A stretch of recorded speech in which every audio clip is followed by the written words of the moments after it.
नमस्कार मंडळी, मी सीमा चॅनलमध्ये आपल्या सर्वांचं पुन्हा एकदा नव्याने स्वागत आहे। आज समोरच्याच घरी म्हणजे सुहासनी होत्या, तर तिथे सुहासनी जेवायला गेलो होतो आणि खूप लवकर होतं, 10 वाजताच त्यांनी बोलवलं, कारण त्यांचा हॉल आहे तर आणि आज लग्न तिथं आहे, त्याच्यामुळे त्यांना गडबड होती, लवकर जायचं होतं, त्याच्यामुळे त्यांनीही लवकर आवरलेलं, त्यामुळे मग तिथला व्हिडिओ काही घेऊ शकले नाही, पण म्हणजे जाऊन आली आहे आणि छान असा हा सुहासनींचा कार्यक्रम झाला। आणि तिथनं मग जेवण करून आल्यानंतर आता म्हणजे गावात लग्न आहे 23 तारखेला, तर नवरदेव आहे इथला, तर आज त्याचं घाणं आणि रुकवत आहे, तर आधी रुकवत आहे त्यानंतर मग घाणं आहे, तर मग ते जाणार आहे म्हणजे रुकवत करण्यासाठी जाणार आहे आणि त्यानंतर मग 4 वाजता घाणं आहे, मग घाणं भरायला जायचं आहे। तर चला थोड्या वेळाने मग निघणारच आहे रुकवत करायला आणि त्यानंतर मग जाईन घाणं भरायला। नाही मम्मी म्हणतात की मम्मी नाही तर की मम्मी म्हणतात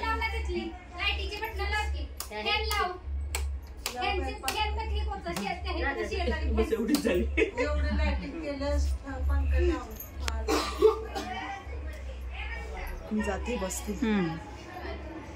कोण आहे नावकरी, कोण आहे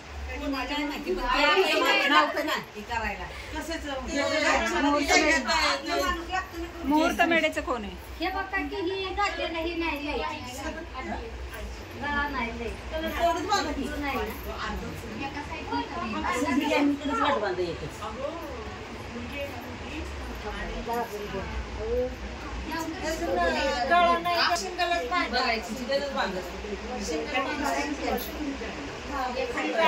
मम्मी एक साइडला घ्या की, असं इकडे घ्या की एक साइडला।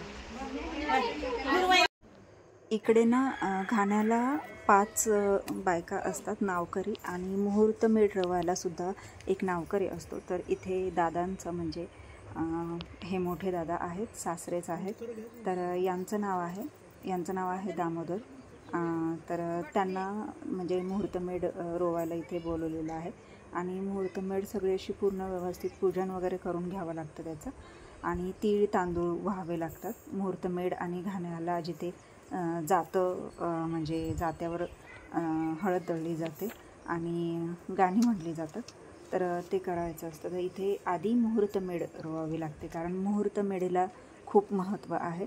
मुहूर्तमेढ रोवल्याशिवाय आणि पूजल्याशिवाय घाणा भरत नाहीत, म्हणजे घाणा पूर्ण होत नाही असं आहे। तर मग इथे बघा, इथे चालू आहे त्यांचं व्यवस्थित असं, तिथे बांधून घेतलेली आहे मुहूर्तमेढ आणि नंतर व्यवस्थित पूजनसुद्धा केलेलं आहे। दादा गावातले सगळ्यात ज्येष्ठ नागरिक आहेत आणि सगळ्याच कार्यक्रमात म्हणजे ते चुरशीने अगदी उत्साहाने पुढे असतात आणि नेमकं त्यांचंच नाव आज नावकरी म्हणून आलेलं आहे मुहूर्तमेढ रोवायला।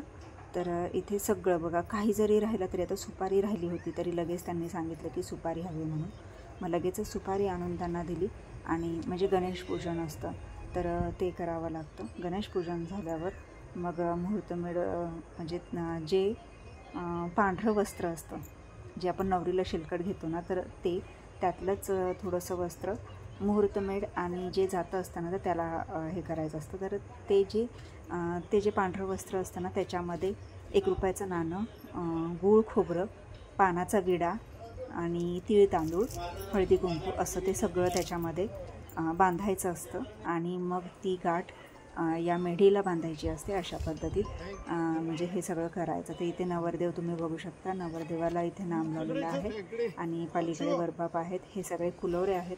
आणि त्यानंतर मग जे नावकरी असतात त्यांना म्हणजे टॉवेल टोपी, म्हणजे ज्याच्या त्याच्या इच्छेवर असतं, टॉवेल टोपी देतात किंवा मग पूर्ण पोशाखही देतात। तर इथे यांनी टॉवेल टोपी घेतलेली आहे रजनानांनी, आणि म्हणजे ते त्यांना दिलेलं आहे। ते इथे बघा तुम्ही, मी जे सांगत होती पांढरं वस्त्र असतं, तर ते त्याच्यामध्ये ते सगळं वस्तू त्या बांधायच्या आणि मग ते इथे मुहूर्तमेढीला बांधून घ्यायचं असतं आणि अशा पद्धतीने ही मुहूर्तमेढ म्हणजे रोवली असं म्हणजे म्हणतात आणि मग त्याची पूजा करायची। पहिलं हळदी कुंकू आणि तीळ तांदूळ मुहूर्तमेढीला व्हायचं, त्यानंतरच जात्याला व्हायचं। तर इथे मग सगळ्या ज्या महिला येतात, तर ज्या नावकरी आहेत त्यासुद्धा आणि बाकीच्या गावातल्या ज्या आमंत्रित असतात तर त्यासुद्धा सगळ्यांनी इथे हळदी कुंकू व्हायचं आणि इथे व्हायल्यानंतरच मग घरामध्ये जे जातं पूजलेलं असतं तर तिथे जायचं. तर इथे दिलेलं आहे टॉवेल टोपी आणि आता इथे बायकांची झाली सुरुवात. ज्या या नावकरी आहेत तर त्या घेत आहेत आधी हळदी कुंकू वाहून आणि त्यांचं झाल्यानंतर मग घरामध्ये जिथे जातं पूजले तिथे मग सगळ्यांनी हळदी कुंकू आणि तिळ तांदूळ घालले.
तर तिकडे घाणा भरायचा चालू आहे आणि इकडे ही सजोरी आहे आणि करंजी आहे तर याला रुकवत म्हणतात.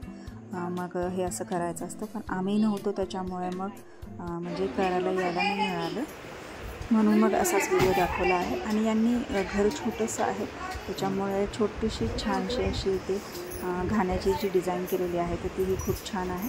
आणि घाणा भरून झाल्यानंतर सगळ्या बायकांना इथे बांगड्या भरल्या जातात. प्रत्येक गावातल्या प्रत्येक महिलेला इथे बांगड्या भरल्या जातात आणि असा हा घाणा आहे. घाणा आणि रुकवत दोन्ही झालेलं आहे. रुकवत करायला जायला वेळ नाही मिळाला कारण वाईला जावं लागलं अचानक त्याच्यामुळं मग तिकडे नाही गेलो. मग घाणा भरायला गेलो होतो. घाण्याचा व्हिडिओ मी टाकलेलाच आहे पुढे आधी तुम्ही आता पाहिलंच आहे.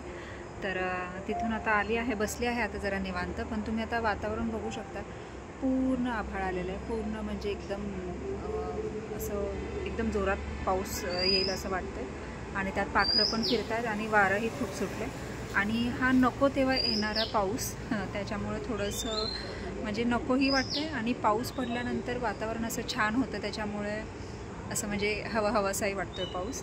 तर असं हे वातावरण झालेलं आहे. आता स्वयंपाकाला सुरुवात करते आणि त्यानंतर मग स्वयंपाकावरून घेते आणि त्यानंतर मग परत बोलूयात. आता पाऊस टिपकायला लागला आहे थोडा तर वर कपडे आहेत ते कपडे पहिले आतमध्ये काढून ठेवते रूममध्ये आणि त्यानंतर मग स्वयंपाकाला लागते. तर चला मग बोलूया थोड्या वेळानंतर. लाईट गेलेली आहे बराच वेळ झाला. आत्ता वाजले आहेत 8:15. लाईट काही अजून आलेली नाही आहे आणि बाहेर पाऊसही चालू आहे. मी आता इथे भात घालते सुरुवात करते म्हणजे स्वयंपाकाला. आता भात घालते पटकन मोडाची आमटी करून घेते आणि मग भाकरी करते. तर आली तोपर्यंत लाईट तर ठीक नाही तर कालच्यासारखंच आहे तेवढी बॅटरी डाऊन होऊन जाणार आणि मग व्हिडिओ नाही करता येणार पुढचं. तर असो सुरुवात करते मी आता स्वयंपाकाला. तर चला भात लावते आणि त्यानंतर मग करते मोडाची आमटी छान अशी काळ्या तव्यामध्ये. मंडळी थोडंसं प्लॅन चेंज केलेला आहे. मोडाचं मी ठेवून दिलेलं आहे. आता मी बटाटा करते तर त्यासाठी मी ते बटाटा घेतलेला आहे. बटाटासुद्धा मी काळ्या तव्यातच करणार आहे आणि मस्त आता कांदा टोमॅटो आणि थोडंसं वाटण मला प्रत्येक ह्याच्यामध्ये लागतंच आणि मी करूनच ठेवते. खूप सारं वाटण मी करून ठेवते. तर चला आता बटाटा करते मस्तपैकी काळ्या तव्यामध्ये. तर मंडळी मस्त जेवण झालेलं आहे आणि बाहेर अजून पाऊस चालू आहे. मस्त थंड हवा सुटलेली आहे आणि आता असं वाटतं मस्त अंगावर घ्यावं आणि कल्टी मारावी. तर आता तेच म्हणजे वेळ झालेली आहे कल्टी मारण्याची आणि व्हिडिओ इथेच थांबवण्याची. तर तुम्हाला हा व्हिडिओ कसा वाटला मला नक्कीच कमेंट्स करून सांगा आणि व्हिडिओ आवडल्यास व्हिडिओला एक लाईक नक्कीच करा. चला तर भेटूयात पुढच्या अशाच एका नवीन व्हिडिओमध्ये. तोपर्यंत मस्त राहा, आनंदी राहा, हसत राहा, खेळत राहा, खात राहा, फिरत राहा, अशीच मज्जा करत राहा. बाय.